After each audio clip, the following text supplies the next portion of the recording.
to your Association of European Border Regions and your annual conference. There's long-standing cooperation between AEBR and the Congress of Local and Regional Authorities, and that's a solid background in which I hope we will continue to build. I've been asked by the Congress to act as rapporteur for inter-regional cooperation on the draft report, which is under the preparation at the moment within the Governance Committee of Congress. At this particular stage, I would like to thank Caroline Sanders, who chairs the Congress Governance Committee, and he himself is a tireless supporter of cross-border cooperation. In fact, I think we can call it an institution when it comes to cross-border cooperation. The Congress has always been very active in cross-border cooperation initiatives, and I have to acknowledge that there's been a positive trend in this field during recent years. We're moving from informal exchanges to practical projects based on structures which should be considered as cooperative platforms rather than administrative units. There's a new spirit of pragmatism, maybe some of it brought about as a result of the recession, when people have been looking over other people's shoulders and thinking, well, if they're doing it that way and they're doing it very smart, if we get together, we could do it even smarter. Actively searching for practical solutions to common local problems which arise from the mobility of our citizens. There are also important changes in perception. National boundaries are regarded more and more as reservoirs of untapped potential rather than obstacles to cooperation.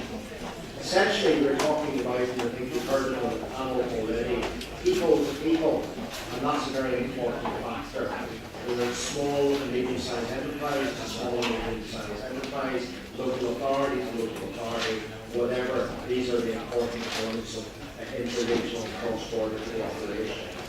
The financial crisis, as I've already said, is focusing attention on the potential benefits of cross-border cooperation. And local and regional authorities are trying to avoid duplication of expensive infrastructure projects and pooling the resources in areas such as health. And I know this from my own country, where we have been delivering cancer services to a remote part of the Republic of Ireland. Whereas their clients and patients would have to travel many hundreds of miles. Education and emergency services. The picture is a positive one and an emerging one. Practical implementation of the project implies tackling a number of significant changes in cross-border cooperative initiatives, and we have to ensure that projects are sustainable. We have to assess that they add value, and we have to find the right level of administrative and legal structures so that the project can be carried forward. We have to create a productive working environment with partners from very different institutional and indeed administrative cultures, and we have to set up effective knowledge bases for cross-border and trans-frontier territories. The differences in legal systems and administrative cultures and practices are compounded by fragmentation of our knowledge about how projects work, who's doing what, and what projects are successful and why are they successful. What we could do is to conceive a programme of capacity building and training. We need to consolidate and pool existing expertise and develop indicators which will measure the impact of cross-border cooperative activities. We need to bring together the main actors working on cross-border cooperation with a view to establishing a pool of expertise, coordinating research and development capacity building programmes. We don't necessarily have the capacity to undertake the ambitious work that is necessary. But there are several specialised actors and associations working in this field. One of them is yourselves, the Association of European Border Regions. So what should we do to bring these different networks together to better coordinate and work and provide political impetus to our initiatives? Well, we still have to change the way in which cross-border cooperation is perceived at national level and indeed international level, and try to multiply the cross-border cooperative projects. Last but not least, I'm pleased to inform you that this year, Protocol number 3 to the European Outline Convention on Transfrontier Cooperation between territorial communities and authorities entered into force. This protocol provides much needed legal framework for setting up Euro-regional cooperative groupings. It is up to us to make use of this new instrument and to make sure that many of our local territories as possible are able to benefit. Dem ist ein Aspekt dieser People-to-People. Ich glaube, das muss man wirklich unterstreichen, das ist ein ganz wichtiger Aspekt und das zuletzt angeführte Beispiel zwischen den USA sind ja dann auch hochspannend. Das letzte Statement jetzt von der Präsidentin der Versammlung der Regionen Europas, die aus Istanbul kommt, Frau Rosalti, bitte schön. Thank you. Dear ladies and gentlemen, first of all, let me express my honor to be invited to the annual conference of AEBR, and I would like to thank the hosts of this event, and especially to Mr. Lambert for giving me the opportunity to address you here. I'm the last speaker. I'll be brief and short, I promise. I'm representing Istanbul European regions. I come from Istanbul. I don't know in which category of definition of region it is here. I will not mention about AER, but I will just talk about the 230 member regions of AER, which are already also very diverse. Because we are wider in Europe, and they are all coming from 35 countries, and we have 15 interregional organizations as co-founders of Assembly of European Regions. And we are advocating, as all of us here, the interests of regions on European level and facilitating regional cooperation. I know that to many of you, I do not have to explain more about the Assembly because I know many of you are already are members of our association. And one of our main characteristics is that, of course, that we are a political network bringing together not only EU member regions, but also non-EU member regions from the Ukraine, from Germany, or the Balkan states. I'm here today to reflect together with the upcoming challenges we face today when talking about cross-border cooperation and integration of urban and rural areas and to look at potential solutions. But however, our priority as AER is any kind of cooperation at regional level, territorial, neighbor, whatever it is, we are working just for the prosperity of the citizens of our regions. And we are for any kind of interregional relations. And we all know that it's Europe's uniqueness and strength is in the diversity of the territories. Smart, sustainable, and inclusive growth in Europe means conserving this aspect and exploiting its potential to the full. Yet, there are so many challenges. Due to the high dynamism of today, there is a tendency of cities to develop into metropolitan areas. At the same time, the line between urban and rural is becoming even more blurred due to increasing mobility and development of new forms of life, creating a new form of rurality. Finally, we need to be aware of the peri-urban territories where urban and rural features coexist, usually in metropolitan areas. So, how can we integrate these territories? We can raise awareness about their needs and their special situation, which have been discussed so far all day today. In addition, so I'm trying to speak. Okay, I'm just omitting my sentences. We can also treat urban, rural, and peri-urban territories equally. And there I will mention about one of the reports that was published in AER. It was led by the president of the Limousin region, a member region of AER, Mr. Jean-Paul Denarme. He calls upon the EU institutions to fully consider the rural areas as growth and creativity potential areas and underlines the importance of letting them participate in the achievement of the Europe 2020 objective for the citizens. That's the goal of all of us to be here. And I will continue. Just thank you for listening and for your patience. I finished on time. Vielen herzlichen Dank, Frau Rosalti. Ja, Ich würde gerne mit Ihrem Einverständnis die eigentlich im Programm vorgesehenen Ablauf vielleicht etwas umkehren und Ihnen jetzt schon mal die Gelegenheit geben, auf das gerade Gehörte zu reagieren. Dear friends of AEBR, border regions in European states have progressively succeeded even better in overcoming their national movements in the European single market. Cross-border cooperation, often with European support, such through Interreg, contributes significantly to guarantee economic, social, and particularly territorial cohesion in the EU generally, and also in the current crisis.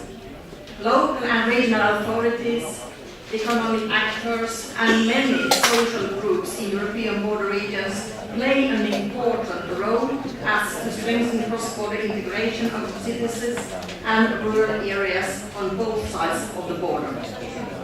In the global competition, urban agglomerations and cities together with the surrounding rural area assign themselves more and more to economic regions, defining themselves such city-region branding in order to create common urban-rural identities and attract investors. Both cities and rural areas benefit from this strategy.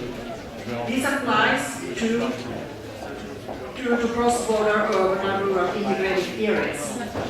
Quite often an important European regional center, such as Salzburg or Trieste or Innsbruck, together with rural areas in the neighboring country, forms a common cross-border integrated area.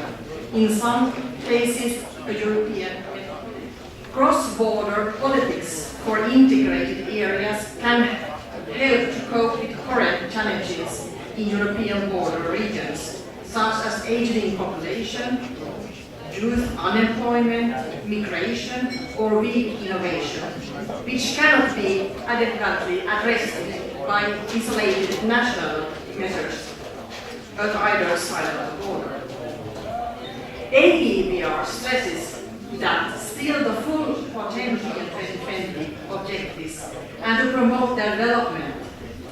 In its next cohesion report, the European Commission should analyze the strengths and the weaknesses of cross-border regions. Such an analysis should show at which external and internal borders of the EU there exists a particular need for action. At external borders, in particular, citizen-friendly solutions need to be elaborated with regard to border procedures and, of course, visa practice. Point 2. The EU member states should continue the preparation of the urban agenda, in close cooperation, of course, with each other and with the European Commission, the Committee of the Regions, and the Economic and Social Committee, as well as with the main European regional associations. The urban agenda should have high political priority because of the concentration of current problems in cities as aging population, as I said already, youth unemployment, migration, or refugees. However, it needs to be borne in mind that urban and rural areas not only belong together, but influence and need each other. This is why the urban agenda should also have seen as an eminent political instrument with regard to the implementation of the territorial agenda of the EU, stressing the necessity of the balanced development of urban and rural areas based on mutual solidarity. Both political objectives are the two sides of the coin. It is all about strengthening the territorial dimension of the EU 2020 strategy. Both the European Commission and the EU member states are invited to pay more attention within the urban agenda to cities and municipalities in European cross-border integrated areas. Point 3. Many cross-border integrated areas understand the future challenges as an opportunity of own initiative. initiatives. A baseline condition is good national and cross-border infrastructural integration by roads, rail and airport. It is succeeded in addition to realize a uniform cross-border public transport network and a coherent regional transport network within a uniform pricing or ticketing system across the borders. This contributes to an economic reinforcement of the integrated areas of cities, metropolises and rural areas situated near the border. This helps, of course, to reduce urban problems in areas situated near the border and to avoid outflows from rural areas toward urban agglomerations. The European Commission is invited to inspire the formation and development of transport associations in border regions by means of appropriate case studies in order to support the efforts of border regions. Point 4. Cross-border cooperation in education and especially in professional training increases the level of qualification and languages competence of the young generation in cross-border integrated areas.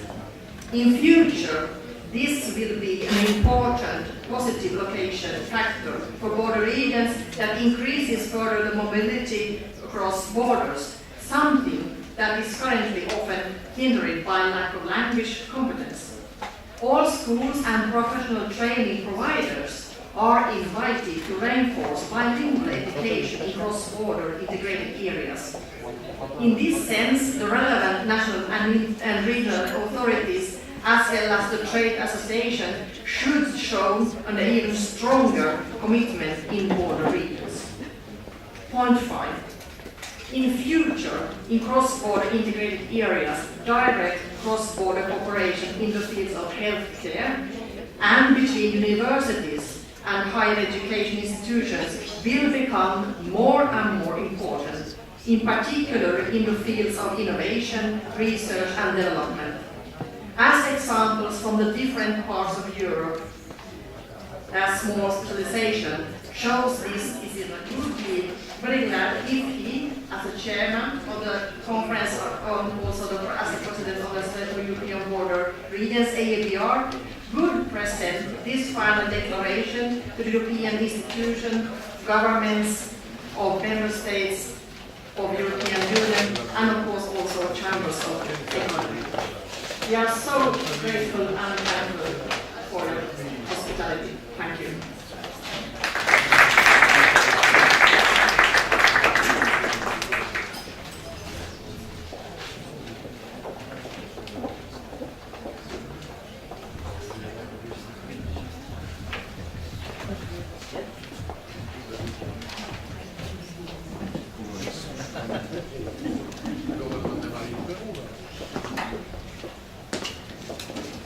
First of all, thanks to all people who are still here. It's a very good performance. Distinguished member of the European Parliament, dear Mrs. Hübner, together with the final accession of Poland to the European Union in 2004, you have accepted one of the most important political responsibilities as Commissioner in charge of the European regional policy. Yeah, it's better, yes.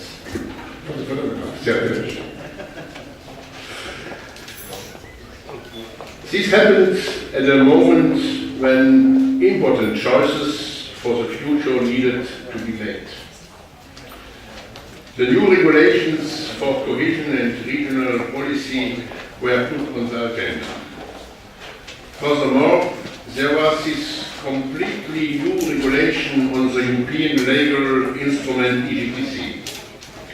And now we have the second version of it, also with your contribution. The scientific basis for this instrument has been provided at the time in cooperation with the AEBR that had also contributed to define its legal basis. However, the member states still had some doubts. From the beginning, You have made clear that cohesion and regional policy, and first of all territorial cooperation, should not be a top-down policy, but that the regional and local level needs to play a crucial role when the European Union policy is meant to be a sustainable success.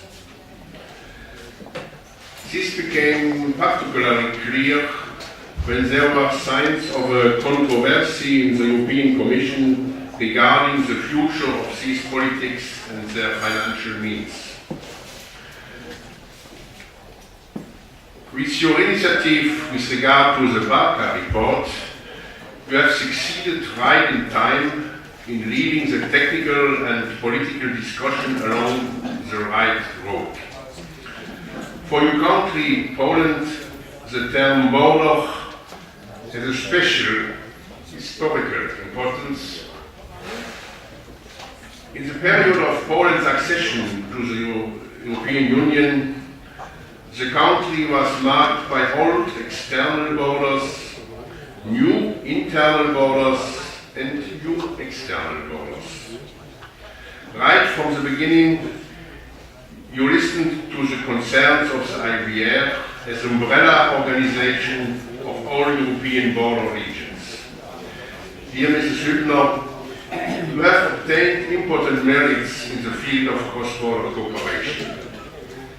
The regulations adopted in 2007 were a milestone, containing for the first time a separate chapter for the implementation of territorial cooperation with directives for qualitative improvement of the cooperation and the common account.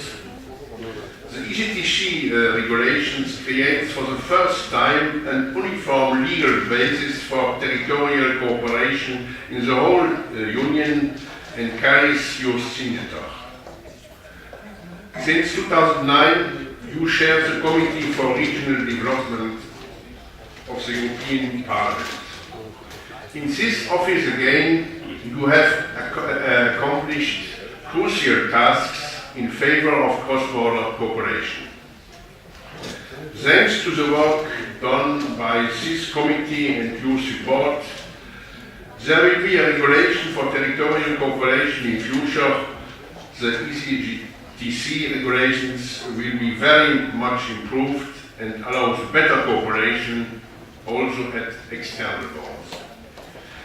Despite of the general reduction of the European budget, financial means, especially for cross-border cooperation, could be improved. This is a very, very important success.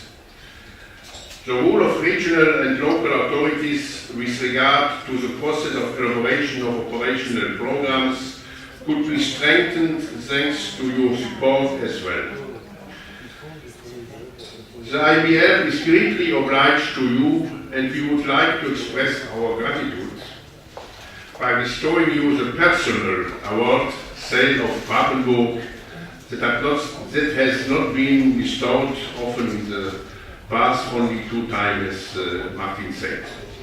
We hope, dear Mrs. Hübner, to continue our good cooperation, as it can be stated that many obstacles have already been removed, but there is still a lot to do in the future. Congratulations.